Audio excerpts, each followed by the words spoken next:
I'm a Dark Season Cyclones fan, and what is Matt Campbell's legacy?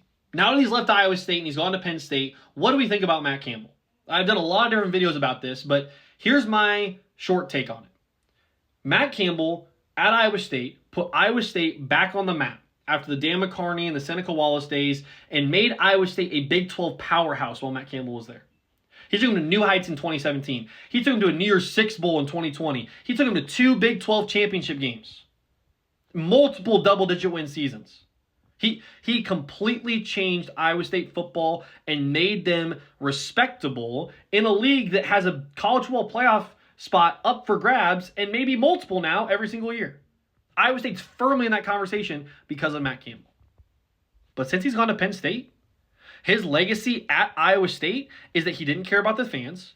He didn't care about the school. He doesn't care about a brand. He doesn't care about a logo. He only cares about his agenda and his players and his culture. The reason that I know that is every interview that he's had since he's gone to Penn State, when asked about Iowa State, all he's talked about is, I want to take care of my players. I want my players to be taken care of.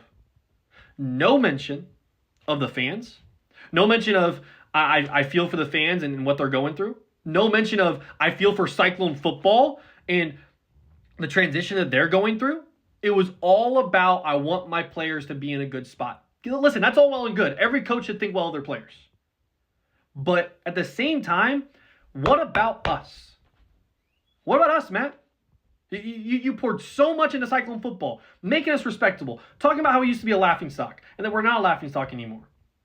But now all you can talk about is taking shots at the restaurants and Ames and only talking about how you want your players to be in a good spot and not even acknowledging the fans except for a page out of a newspaper right after you left?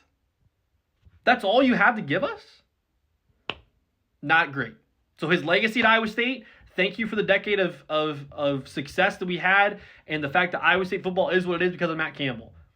But his legacy right now in 2026 is that we're not cheering for Penn State. We're not cheering for him to have success or for Rockelbeck to have success.